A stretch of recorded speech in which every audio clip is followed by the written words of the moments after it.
Thank you, everyone, for attending our town hall meeting today. We really appreciate your feedback. Tonight's meeting is going to be on the new property, 555 150th Avenue. We're going to continue the conversation that we've had for a couple months now about what we're going to do with the property. This is going to be an interactive discussion, so please interact with us and tell us what you want, because your voice is what we want to hear. And first off, we're going to make some introductions. I am Megan Powers. I'm the assistant to the city manager. Marcy Forbes, Community Development Director. My name's Andrew Morris. I'm the Long Range Planner in the Community Development Department. Megan Wetfer, Public Works Director. Brian Crabtree, Marina Manager. And before we get into some of the topics, we're going to go ahead and talk about the zoning because there are some potential changes. So I'm going to turn it over to the Community Development Department. I'll get this started off, and then Andrew, add anything you'd like. So the property is currently developed as a PD based on the previous construction that was proposed there. With that going away, we have to rezone it back to its previous zoning district, which will be C4 commercial. And with that, I'll let Andrew tell you a little bit about the permitted uses and the special exception uses. So the C4 commercial or C4 Marine Commercial Zoning District. We did handouts that have the permitted uses, accessory uses, and special exception uses for that zoning district. So basically, this is a commercial zoning district that has usually a marine focus, but you could still do like retail, commercial, restaurants, variety of commercial uses. So, certain uses like institutional and public administration service facilities are special exception uses where they would have to go to a special magistrate meeting. Which is a public hearing, and there's a certain criteria it has to meet for the special magistrate to approve it. But any sort of like public park use would like meet that criteria. But it just on your table you have the worksheet, so you can look through the uses. And as we go through the zoning it back to the C4, there will be several public engagements similar to when we take it through the PD process. We'll go back through that same process to reverse that, and we suspect it'll take roughly 8 months to a year. Depending on how many workshops and other things we want to do. But there is a certain amount of public meetings we're required to have, and then legal ads and too. But well, 8 months is fair. Yeah, and that'll be something we'll get started soon as well. So when you start seeing that, that's why you'll see the rezoning of it is just to take it back to its C4 zoning.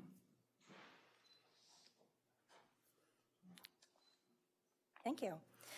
So now we're going to talk about some of the previous results from the town halls and conversations with the mayor. I do have some handouts on there with some ideas of what everybody has had.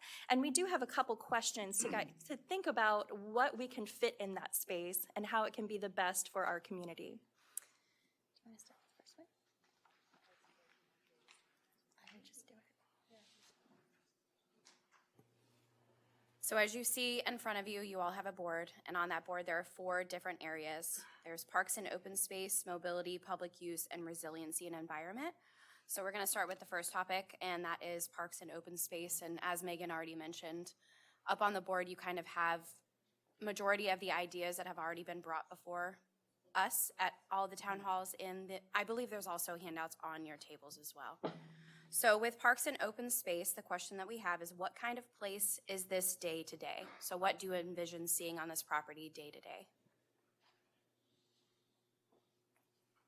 And get the Bill, Chuck, can you guys help a little bit here? Come on. No. Will you get the catch box and share that with them so they can ask the questions? Well, actually, I do have a question. In terms of the zoning, why do we have to necessarily zone it back and then go back to whatever we determine? Can we just wait with that and just do the one zoning as to what we want to accomplish there? So based on where the discussions take us, we foresee right now that the C4 zoning will provide for that, whether it's by the permitted use straightforward or through the special exception use. As we go through the iteration of the selections and what we intake from the community, if we feel like there's a gap there, we will take care of that. But as of now, we feel like the majority of the uses will be able to be done within that C4 category. Well, then, one exception there, or one big question, is there anything C4 could not accomplish under what you guys have received? The one thing, we've not seen anything that we couldn't do either by permitted use or through special exception use. So the special exception use would go through the magistrate, and we don't foresee any issues with that as of now, with what's been proposed.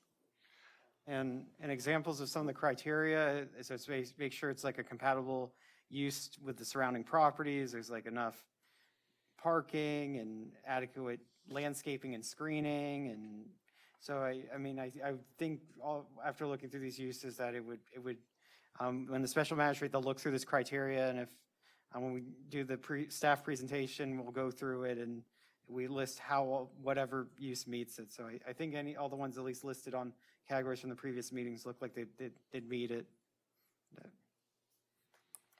I just have two questions. Mixed use, is that available in C4? And It is, it's that proportional density and intensity. The commercial floor area ratio is 0.55. and then my second question was regarding parking. I know in the special area plan, parking can be reduced by 50%, and concerns me a little bit because whatever ends up being there, want to make sure there's plenty of parking for everybody to enjoy it. With the parking boundaries, I think are mostly for the commercial core district. This is in the Causeway district of the Town Center Special Area Plan, so I don't think the parking reductions they're just, the boundary is for the commercial core one. So could I just confirm that under C4, if a park is decided, a park will fall under that? Yes, but we'd have to do a special exception use. So it would go under the special assessment, okay. Yeah.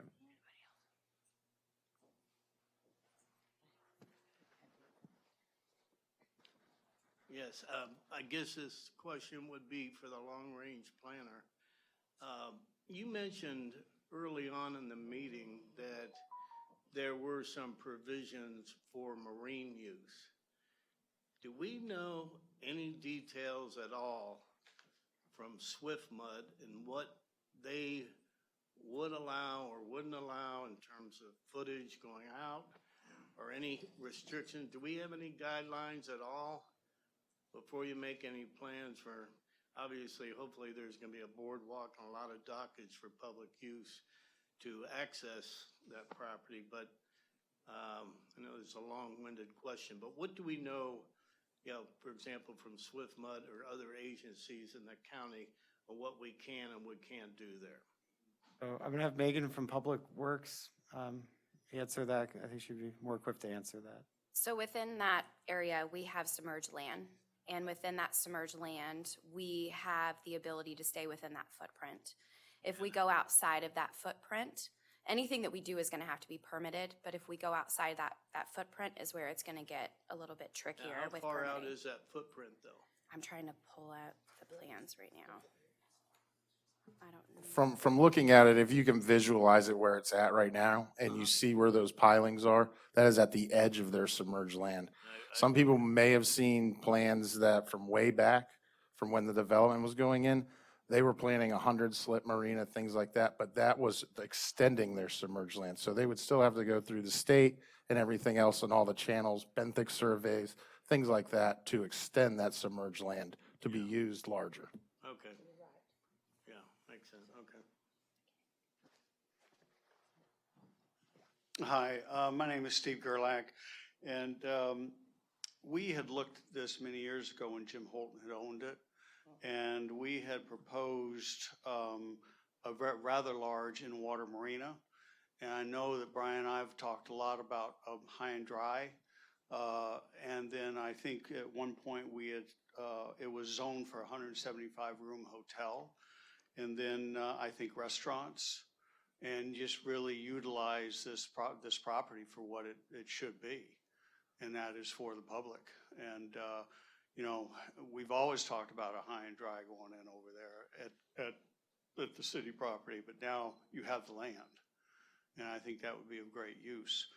My question would be is, the fella next door with all the boats in the water, does he own that bottom land? Is he allowed to actually do that? Okay. So he owns from that channel that runs between the marina property and the new property, he has the submerged land rights down basically the center of it in part. So there's even certain slips that are at the marina that are partially in his submerged land. So hopefully we can look forward to maybe getting that out of there, because it is, I mean, I see it every day. And then, maybe we combine this into one big piece and use that all as, boating activities, things like that, waterways, things for the public to use. Okay, and just so you know, my background is, we built the High and Dry Marina up in Clearwater back in the 60s. And then we also had the in-slip Island Yacht Harbor, which was 115 slip covered. And I would recommend that we go back and try to put some covers on where that marina was, because the sun is it's very hard on varnish. Thank you. To make another point about the submerged land lease between the two properties, on the new property, 555 150th Avenue, we do own 25 feet off of the seawall. So all of the submerged land between that property and the city's property is not all owned by Dean Pruitt.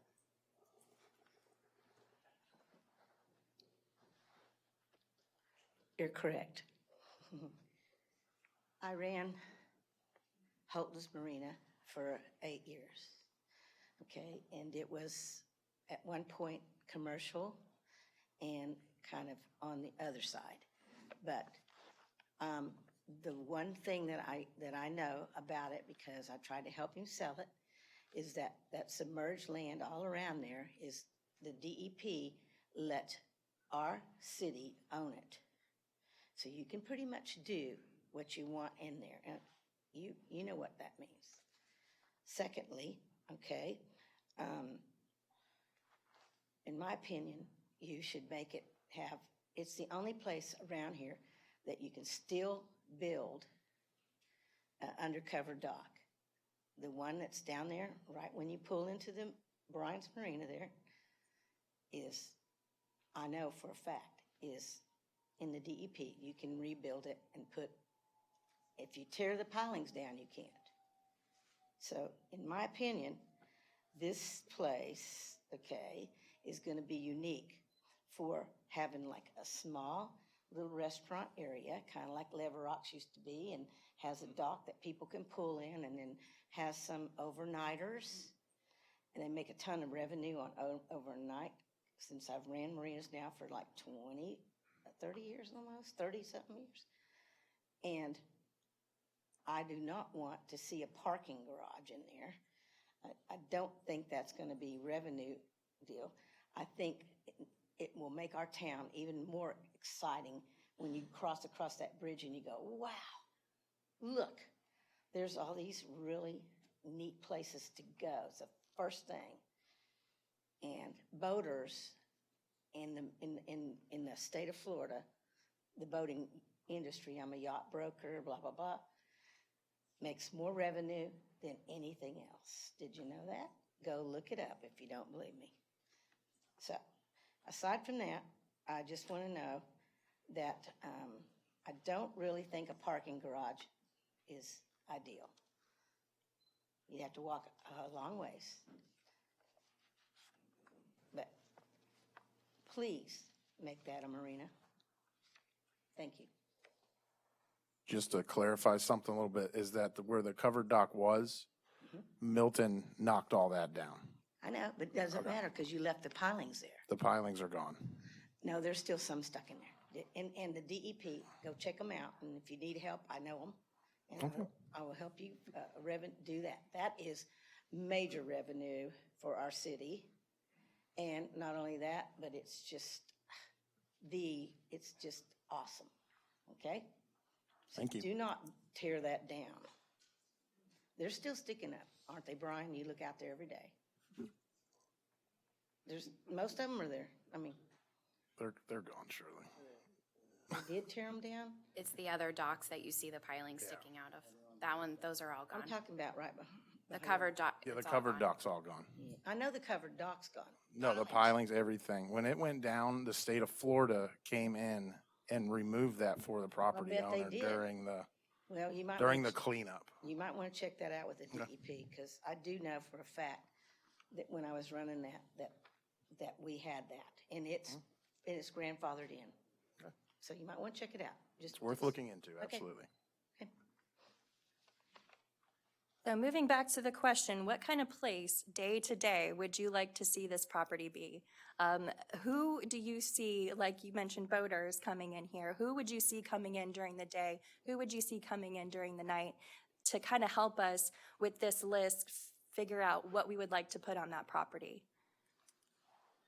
It's a baby boardwalk. Yeah, It's got really good slips in there.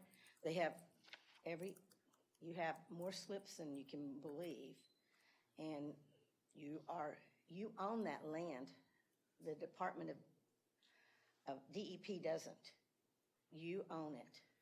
And so you can build what they need. And there's a bunch of builders in this place. Or marinas. Marinas make money. sure. And the revenue, if you want to Google it up, the most revenue that's made in Florida, okay, is the marine industry. From me selling boats, which I do, fixing boats, building boats, and mooring boats. We're it. It makes more money than your property.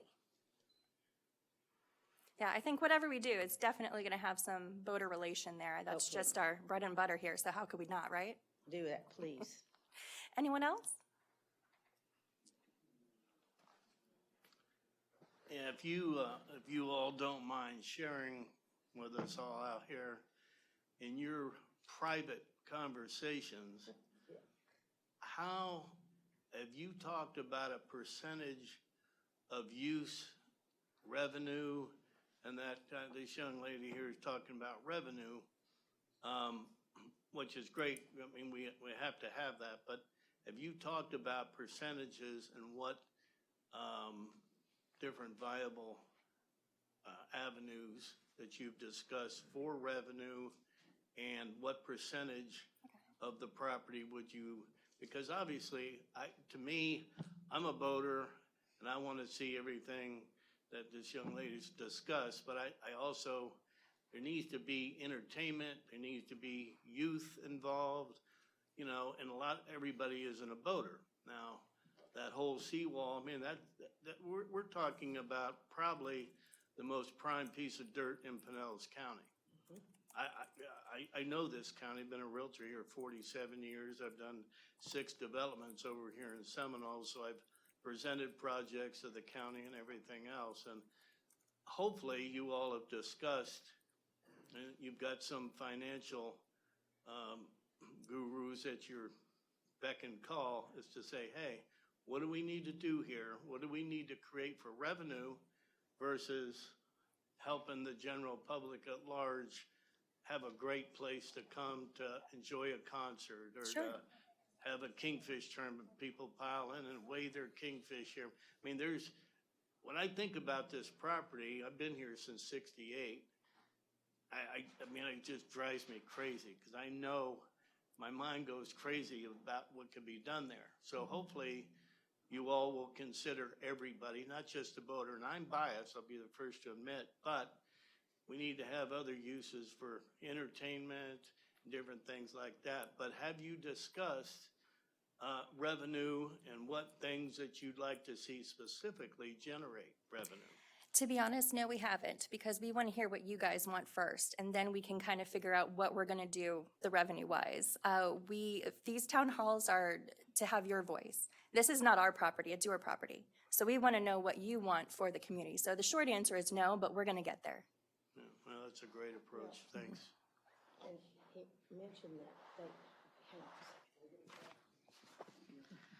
when I was helping run that place, the Houghton's place, Holiday Isle, they were gonna build, he was gonna sell it to somebody for $10 million. and they were gonna build condos on it, and the people that live behind it, that have the condos, Snug, I guess it's called Snug Harbor and all that, went nuts, and they don't want anybody to put anything too high in there. So that's why I think maybe it would be more practical to get what he said, make it like a place where we can, congregate and have fishing tournaments and make revenue constantly. And Brian knows this because he can't get anybody, all the people in there for a fishing tournament, which is really cool. So back to that, just remember, you can't build anything over 3 feet, 3 stories, or even less. Okay. Thank you. Anyone else? May I ask a question? Sure. Over the bridge, the land that people run their dogs and. put Bicentennial? Yeah, no, over the bridge, over Tom, yeah, and the school. That Bicentennial land Park. In front of the school. Mm-hmm. Who owns that? What is that? It's Pinellas County, but I believe that we maintain it. Could that be incorporated into the build? I don't think Pinellas County will give it to us, unfortunately. Okay. We wish. Okay, just checking.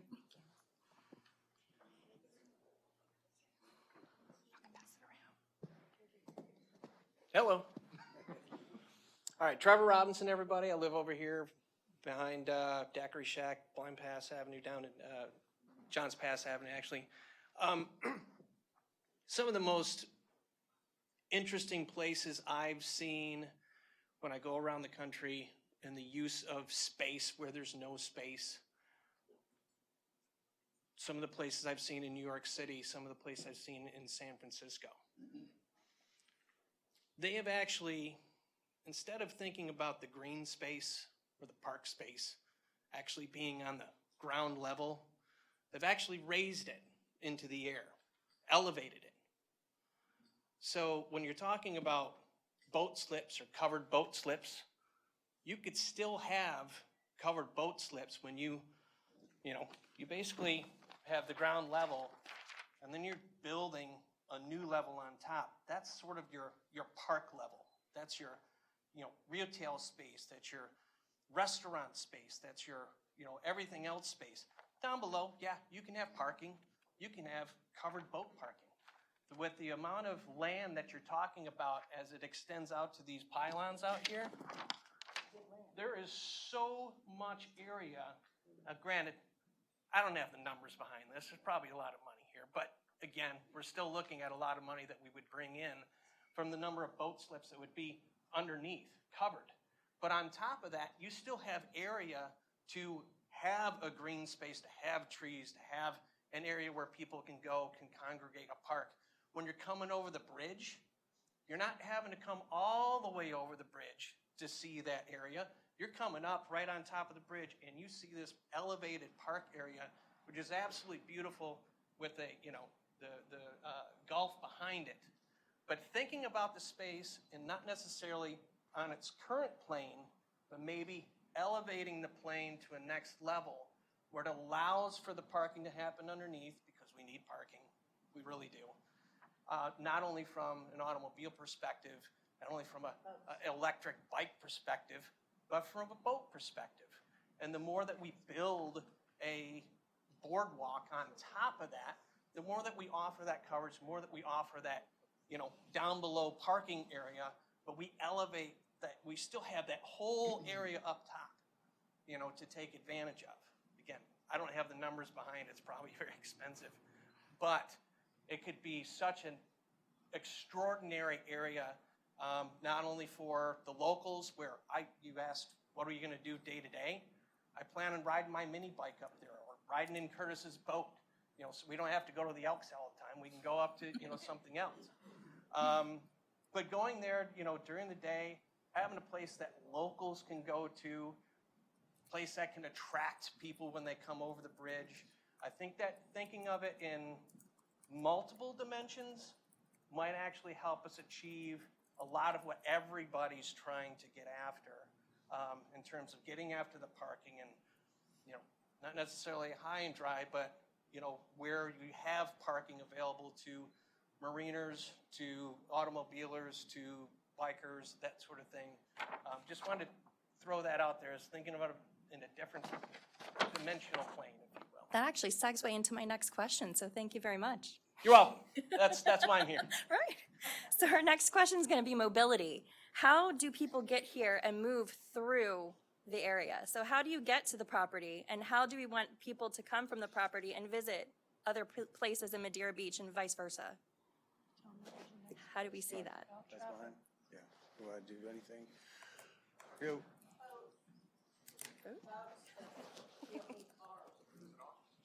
Yeah, my name's Fred Johnson, and, Speaking about. okay, speaking in the box, okay, right here, all right. And, I've lived here forever. But what is the ADT going to be for this place as far as left in, left out? What are you gonna do with this massive amount of traffic that from what you're saying is going to be happening? Because right now, you go out and there's a sign that says, don't block this intersection, and when the bridge is up and the traffic is backed all the way up, so they can make a left out of the property, but that's usually only a couple of vehicles. Has anybody looked at this ADT, and do you have data, for average daytime traffic for this increase that you've got planned, which looks nice, but if you can't, if it's gonna be can't get in there or get out, it's not gonna do a lot of good. So to give you a little back history on that, when the PD was done for that development, the intersection and that turn lane on 150th and the entrance to the marina were all shifted. They were all shifted west. So all of that was completed several years ago. That's whenever several medians along 150th were changed, Madeira Way was changed. All of this was done with the thought of the development and how that ingress egress was going to work. When they redid that, why did they leave that one, why didn't they put in a turn for the 425 and 423? I don't have an answer for that. That was not, the thought behind that was only for that development and also for the town center development. Because it requires a complete U-turn if you're going in there. And I believe it always has. Yeah. There wasn't enough stacking for the cars, that would be making a left turn in there. They couldn't be too close to the bridge, so that's why it's where it's at, going to the city of Freedom. There wasn't enough stacking because it's been extended now. A little bit, but not enough stacking to meet FDOT's requirement. And that was with the development plan for all of the condos, the restaurant, the marina, and apartments, I believe, and a hotel that were all permitted on that property. That was all part of the town center. Correct. Holton's when they both went. Yeah, because it all went through the same contractor. How you doing? My name is Fritz. So we don't know what's going on with the fishing right there with that building and all his boats there. Do we know what's going on with that at all? It's private property. So we're, He owns it. right, so we're not looking into anything into that. We have approached the property owner, Okay. So but we what- don't have anything definitive. Right, so that would be a great place for a restaurant, use all that space for boats that want to come to the restaurant. Your question earlier was how to get people in and out of that place. I'm sure you could make an entrance into the park area or whatever you want to call it, and then looping back out onto the road. I'm sure that would be a possibility. So this way you would have your restaurant and your boats over here. And I'm sure for the coding and all that, you're gonna have to elevate things. So that's gonna be a no-brainer. So you'd be able to focus on this more so instead of a restaurant or boats over here, you'd be able to focus on storage for boats, covered for boats, a park, things for kids, all that kind of good stuff. But you could easily drive in there with the trolley or whatever, make a circle, come right back out. Of course, you're gonna have to get a good street light there. Yeah, we keep our eye on that property for sure. Yeah, I think, this is Mark. I think the connectivity part, I think that's really important for this, that it's connected to the rest of the city. And somebody had brought up maybe going under the bridge and connecting to the park on the other side of the road. A nice wide walkway for bicycles, people walking. I don't know if that's even possible, but I think that would be a great way to connect it. And that way you could get all the way down to Madeira Way without having to deal with traffic, basically, if you could get underneath that. The other thing is the marina sitting there, and I don't think there's an easy solution to this, but the marina seems detached from everything else, right? If you have all this stuff going on this piece of property on the other side of the water, you want the marina to be integral and part of that. And I don't know if there's any way to put a walkway or some way to get over. I mean, I know the boat height's probably gonna limit how high, because sailboats go back there, I assume, and, yeah. Well, you're talking about between the two properties, and that's kind of what we're talking about too, is that is owned by a private man that owns that property. Right, I understand that. So without purchasing or getting some use of that land. Right, Yeah. right. But I'm just saying, that would be a great attribute if there's some way you could connect it better. Because right now you gotta go all the way out and around and back. And then one other just comment, the city works part of it, is it going where that parking lot is now, the building that? The Public Works Department? Public Works, yeah. No, we are staying in our current location, Which which is is on where? the same property as the marina. It's at 505 150th. So, We are in front of the Marina Ship Store. okay, I'm They're trying next- to they're see, next to- where it is on that map. They're It's next to the not on pump that map. house, the big, where all the sewage goes off. There's a pump station there that's owned by the county. Right. So it's right behind that there. Is it this piece of property right here? Oh, you guys can't see it. Right here? Is this where it's going?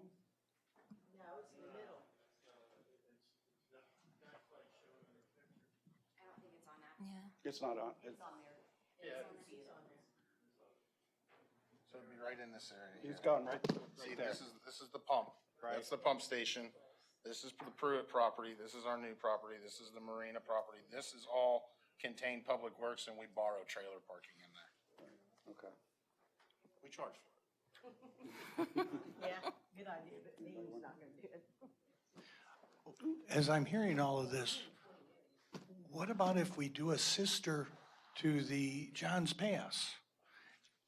Possibly contact some of those vendors, see if they would like to open up a shop at Causeway, and then potentially have a shuttle that goes between Johns Pass and there. And basically the idea of if we have like the whole lower level is parking that would raise everything out of floodplain, you could have shops all along the front, and they could parking for either spot. So a free shuttle between there and Johns Pass. We don't have enough parking at Johns Pass. I mean, so Shirley, I hate to say, but like parking is crucial. But if we have enough businesses there, we're gonna need a good abundance of parking. But many of the meetings before, they were talking about connecting people, from different parts. But if there's a shuttle that goes from there, whatever new name it would be called, down to Johns Pass, and the shuttle would be every half hour, free shuttle going from one to the other. And then the parking, same way. It could alleviate some of the parking at Johns Pass by having parking here, but you have to have some sort of a draw like there is at Johns Pass. So I would say, possibly get a hold of some of those businesses and say, okay, would you like to open up a second shop? So just hearing all this stuff going around and just kind of brainstorming. But I mean, but I hate to say, I wouldn't really want to come across a bridge and see all dock boats there. I think, if they're temporarily docked, but high and dry, I don't think we want to come in and see that high and dry as our first sight into the city. See anyone on Tierra Verde? Yeah. Beautiful. Beautiful. To turn down, yeah. I mean, and it's just like, I'm not opposed to a high and dry, but then we're starting to get into real tall structures. So, just my opinion. Thank you. I just wanted to ask, I have a couple of things. One is that, did the city look at a high and dry a few years ago and discovered they could not put it there? Because I thought I remember reading something about that. Probably was about. That was on our current property. That has nothing to do with this property that we purchased. We didn't have this property at the Okay. time, so that was on the current marina site. Okay. And then the other thing regarding the transportation, we have the trolley that goes up and down already, Gulf Boulevard, and this property is a short distance from where the trolley would drop you off. But I do think that the idea of some kind of free shuttle during peak times might be advantageous, but I think it might be cost prohibitive to run it constantly when you wouldn't necessarily have the ridership if you're going to run it for free, so maybe peak times. And then my final and third is that I just want to kind of get an idea of where we're going from here. So I see a lot of things here, and what the process is going to be to narrow this down to specifically what we want to see on that property that'll fit on that property. And then was the idea then to put these requirements out to some firms that would then develop some type of drawings for us, or some plan that we could then future use. So I just wanted to see what the process was moving forward.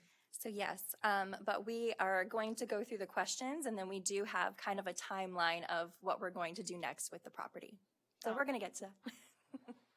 Oh, anyways, and just my, I love the idea of keeping the marina aspect to it. I love the idea of a park and some entertainment, although I think we already have entertainment over here. In Rock Park, so there's no sense duplicating.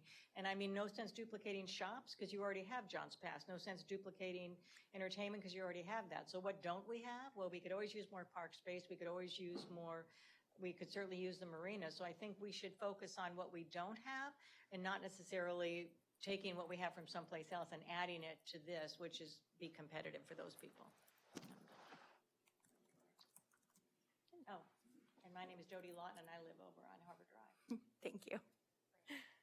So my next question is public use. So if the city were to use some of that land, what would you like to see functions of the city have on that site to provide? What functions does the city need the site to provide? There we go, English. They could have a place for you to get fuel and get buy beer and wine and stuff because you're going down the you can get like a little 7-Eleven there. And people pull in and they get what they need for the day.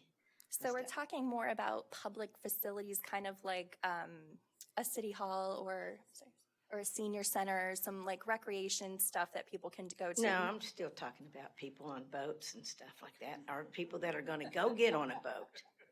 But my question was, what public facilities would you like to see on the property? We're not necessarily saying that we will. We're just wondering what kind of things that you guys would like to see us put out there. Restrooms? Restrooms, yeah. I'll give this back. None. Who wants to talk? Anyone else?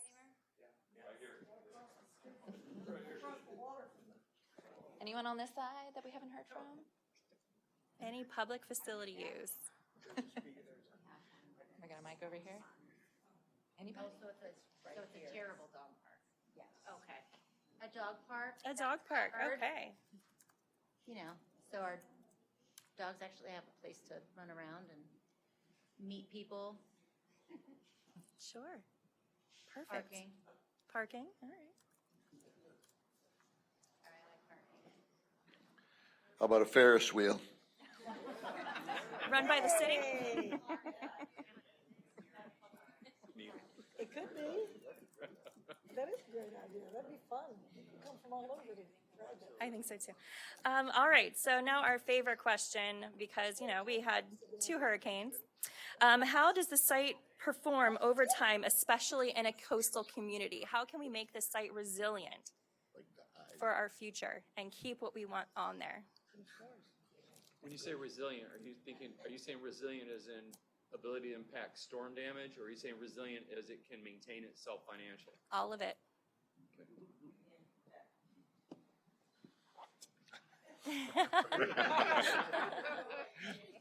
I have lots of ideas, but I have, my master's is in environmental engineering, so it's not a good topic. I'll go way off the deep end. I don't know, I see like there should be probably tiers to this, and it's not what I'm hearing you say, because first we've got the land, there may be other things happening, but somewhere we gotta get it to where we got some revenue started, so that way you can afford to build and continue to add the things you want. Otherwise, you're gonna drain the city's coffers, and that's not worth doing that in one stop. So it's gotta be a long-range plan, which is the idea. It can't happen overnight. It's gonna take time. Those docks, I'm borrowing words from someone else, the ROI on a dock is huge. That restores that however many millions of dollars we've already purchased, puts it back in the coffers and allows us to continue to establish that building. So is it going to be the elevated space, which makes the most sense because you're gonna have to be, who knows, 13 feet above sea level anyway. You know, so you get that, you start out, if there's gonna be a park or community space, that's great. What type of elevator access are we gonna have to go up to it? Because it's not, this elevator doesn't work, make sure it's the right one. Okay. Too soon. I know. I mean, it's, where do you start? I think that's the key right now. Where do we start and where do we want to be? We can have 50 million different ideas, but where do we start? Otherwise, we're going too big, too fast. One concern that I have, you talk about getting some revenue coming in from the docks. My understanding is there's some environmental concerns when it comes to putting those docks back in. I don't know if that's been resolved or not with the soft coral and the such there. And then curious about, that was years back, but I don't know if it's still in effect, but there's concern about the manatees and limiting boat docks along Pinellas County waterways. I don't know if any of that pertains to this or not. So we would need to get a plan established, figure out what docks we're building, what our grand plan is going to be. Just like gentleman said, we need to start somewhere though, but we don't want to do things and then go backwards because we didn't plan it all out and looking far ahead. So yes, we should get things going, get some revenue coming in, but it should all be cohesive all together. And then the benthic surveys that were done then, there's been major storms since then. Who knows if they've changed? It could be better. It could be worse on our end. There's ways to, relocate and things like that, but they are difficult and they do take time. So I think getting an idea of what we want there, and then we'll move forward with, the commission's approval on, hey, let's go out there and start looking at docks, start getting some surveys done, some drawings, things done, and then we can figure out what we have on our plate. Right. And if you own that land underneath, it'll be okay, but if you have a dock and you're trying to build it and it's not yours under your plan, and they come in with a coral thing, it's over. Then you'll have to do all kinds of stuff. I can give everybody a little history here. My dad was mayor, is when they built out that marina back there.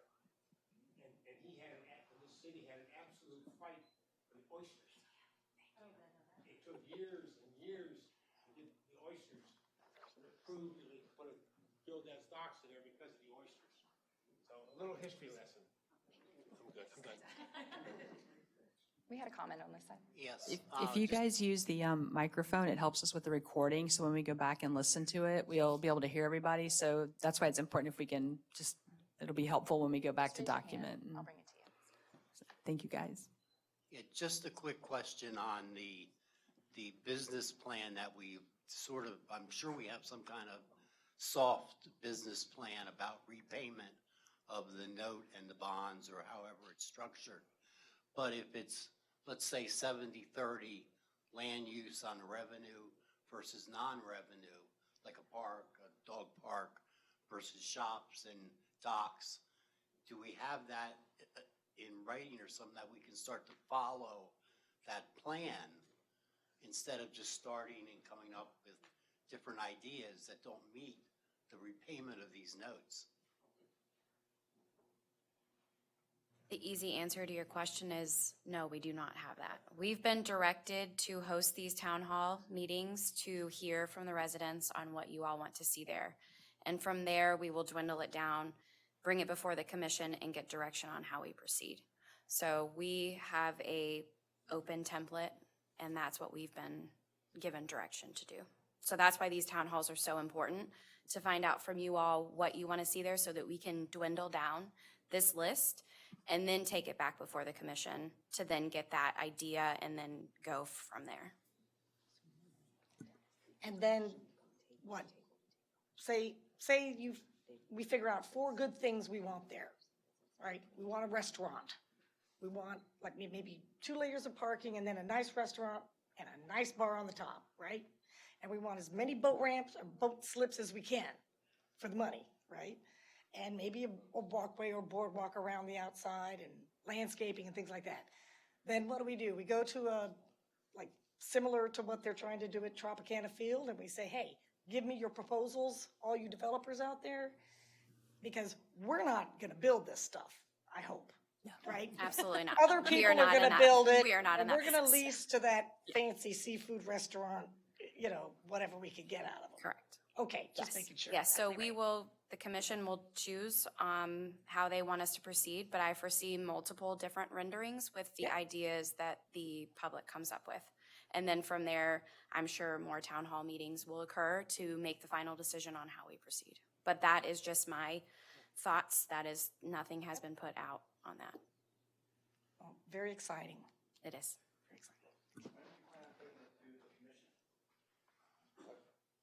We have another town hall meeting on Saturday. And then after that, I would foresee probably to the March workshop, because our workshop meeting for February is next week, February 11th. So March, and then we'll get direction on how we proceed.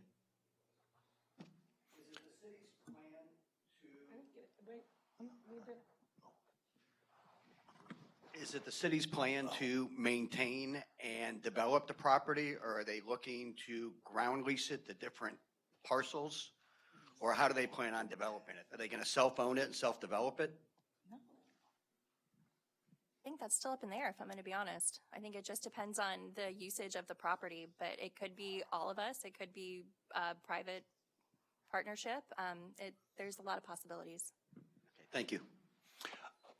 There was discussion about the water park. Has anybody researched how much that water park up, I'm not sure what, Indian Shores or Indian Rocks, how much they generate in a season? I mean, We I have guess. not. Okay. We are just simply getting ideas. Okay.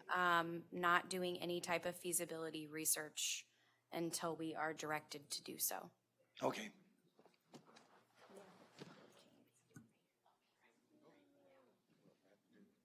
Hello. I wonder if have you contacted, the guys at State Road? Have you contacted the Department of Transportation recently? I mean, during your studies, I know you're planning all this stuff, building all this. Because the bridge will be replaced probably in about 10 years. And it could be a high rise. Or, have you talked to them about that? Because this could affect what you're deciding now a little bit, because that's, the DOT right-of-way goes way over where the old bridge used to be at. And now this one is coming up to its life expectancy for a coastal environment. And so that could be a high rise with an open approach, which will allow a lane under the bridge plus hundreds of parking spots under the bridge. But I was wondering, have you contacted or thought about, because I know 10 years seems like a long way out, but it's not that far out, when you're planning this big development like this. Yeah, I have not seen it on the DOT work plan. And when we've had conversations with them regarding the bridge, they've given us no indication of any 10-year timeframe for any proposed change to the bridge. And it is a conversation that we have with them when we go through some of these project developments. So like I said, I haven't seen it on their work plan, and they usually post those with pretty, years out for longevity of their coming up projects. And we have not seen it on this one, and they haven't mentioned it during our conversations. And we've asked, but it hasn't been, it's not slated for any time soon that we're aware of. We also know that there's not enough land mass to really make that any higher than it already currently is. And Well, I mean, the DOT right-of-way does go up to the edge of where the fence line is on the property. That's basically where the right-of-way is. That roadway is the DOT roadway, right-of-way. Right, well, if they were gonna build a high-rise, they'd come back. And, the speed limit would allow for a pretty steep inclination for a high-rise bridge, which could be an open approach where you could park cars under the bridge and have a U-turn from your development that would go under the bridge and then could go out to the beach without having to cross over 155th or 150th. And so I just want, because the bridge, they're designed in this kind of a coastal environment, designed for a certain lifespan, and that lifespan is coming up. And so but if you've checked. I can interject if you don't mind. When we did the town center development, Right. one of the things that we talked about with FDOT was a fixed span bridge there. Right. And they determined it would have to start at just about Doomy Road. Right, and- right, oh, yeah. And land at Gulf Boulevard. So anyone that's living on both sides of 150th would have a hell of a time getting in there. Yeah, and I worked on the Ringling Bridge in Sarasota, so Yeah. the span that you need to get the ramp and the line is pretty significant, and it would, to his point, that's about what you're looking at, is Gulf to Doomy. Okay, all right. But, then again, the ADT, when you were permitted for that access connection there at the marina, and that development has been pretty much vacant, no restaurants, nothing going on there. And when a driveway ADT is taken off for a certain length of time, it's no longer, and with minimal traffic, it's no longer the original assessment. It's what, if you put something new up there, that's gonna be a new assessment for your connection, okay? Yeah, and as we define the restaurants and the things that go in there, those things become better defined. We all know that it's, when you go to a Chick-fil-A, the line and the backup that draws and brings versus, other restaurants. But, so those are definitely things as we begin to build it out. We will look at the daily trips and start looking at but we also have it from previous projects too that we're able to kind of get a feel from as well. All right, okay, all right, thank you. Thank you. Hi, going off some previous comments from gentlemen over there, would you consider, say everything goes through, you have defined the parameters of exactly, what you want based on community feedback, and you do the workshop and everything continues, would you consider doing a single RFP for the entire property or RFP out, parcel by parcel? Because then you're able to define that within the RFP, and then you see who's interested, who has the best bid, and then go that route. I just didn't know single RFP or maybe parcel out. I think it's way too early to determine that. The planning portion of this and the permitting portion of this, to give you a rough estimate, I don't foresee us breaking ground on this project within a 5-year limit. So I think until we determine exactly what's going on this property and how it's going to be phased out in a phased out approach, because it's not going to be able to build all at one time. That's probably just impossible. Then we'll determine how the bid process is going to work, but it will have to go out to public bid. We're just not sure of how that will work yet. Okay, thank you. You're welcome. Appreciate it. Tom Edwards, I live down in your District 1 near Johns Pass. As you know, the property used to have Live Rocks over there as a restaurant. And I don't know if you remember, the old timers might, where McDonald's is just a little north of there, used to be a ship there that was a restaurant. There you go. So, so we had restaurants on both sides. They both were very popular. Live Rocks was there for years and years. So what I'm listening to is I think we need a restaurant to kind of support that area. And I had mentioned before, you're going to have a restaurant like Salt Rock. You need something that is well-established, that has good food, draws out people. I mean, you go by Salt Rock, their parking lot's filled, and they overflow into their City Hall parking lot next door. So, I mean, that's something that we need, a good viable restaurant that's going to be there for years. Happy, I think I agree, you know, you're going to have a couple stories of parking and maybe the restaurant up there to give that water view there. And these gentlemen here had been talking about maybe some temporary parking for boating on an hourly basis where people come up, go ahead and dine, they can leave, but you're going to have that continuing revenue versus some of the other spots that might be on a monthly basis, whatever, people have boats there. The high and dry storage is a possibility. If it was back further away, not so close to the road, would be a possibility.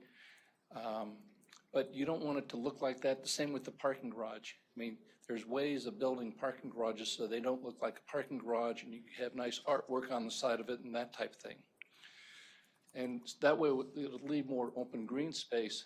Now, of course, with Salt Rock, they have the restaurant inside, but they also have a large place outside behind it that people can sit at tables and enjoy the water and boats passing by, which would be something else that they could do down there because it wouldn't be a permanent fixture. You got tables and chairs that can be picked up if we have a storm coming. I don't know if you've talked to the city of St. Pete. I mean, what they've done with the Pier District down there is really, really nice. With a couple restaurants, they have some vendors that will set up tents there. They have some part-time vendors, and as you walk out to the pier, you have people selling various items. You have entertainers, just one or two people, whether they're singing songs or playing some low-key music. So you've got to have some type of entertainment that's going to draw the people there. You've got to have something that keeps changing. And so if, you know, before some people were talking about, well, we could build a museum there. Well, museums many times are been there, seen it, and they'll go one time. They might go back if some people come in from out of town, but I'm not sure a museum would be a viable use of the property there. So you want to make something that we can earn money to help pay back this $18 million, but you want to make it fun for the residents and for our visitors here. So just some ideas to think about. But I think you might want to talk to the city planners, St. Pete, see some of the things they went through, and maybe they can give you some other ideas of things that might be possible. It's a great idea, thank you. So I have a text message that a resident that could not be here tonight sent, and I'm just going to read it. These are not my opinions or my ideas, I'm just reading it.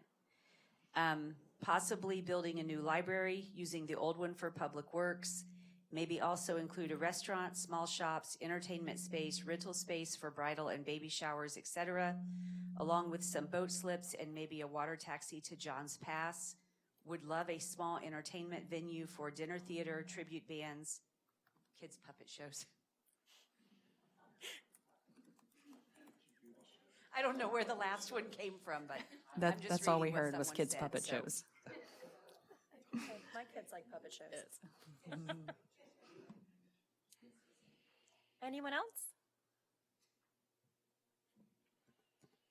All right. Well, I'm going to turn it over, I think, to Marcy here for our timeline of our next steps. I think we kind of went over it a little bit, but we'll go over it again. Yeah, so again, the first step that you guys will see will be the rezoning back to C4, and that will be a process. So if you live within 300 feet, I don't think it was that bad for the mailings for it, but. We were one of the affected parties and the other adjacent property. So, yeah, sorry. There weren't very many property owners within 300 feet of the property. But we'll make sure we advertise it so that you guys know. But that step will just be kind of like a formality to get us going, and that'll be happening simultaneously while we're continuing to do the meetings, work with the commission, and get direction. Those can happen simultaneously, so that process doesn't hold up anything that we're doing in any capacity. So that'll just happen kind of seamlessly on the side as we continue to work things out. You guys have brought up a lot of really good things, and I do think it's critical that we do take advantage of some of the other communities near us and learn from what they've done and kind of take away their growing pains, what worked, what didn't work. So we're excited about that part too, kind of working with our counterparts and learning from them. But we have come to this with a very open kind of clean slate, because we really, like Megan said, wanted to hear what the public wanted. And then from that, we can kind of come back and start inquiring a little bit more about the expenditures and what revenue comes from certain projects and how they're going in our adjacent communities. So I very much appreciate you guys coming out and continuing to be a voice here. We're very, very proud. You guys were also very good when we were doing the master plan at showing up and having a voice, and it helped really write that plan. And so I knew going into this, we were going to get a lot of really good feedback. So I just want to thank you guys, especially given the winter weather we're having.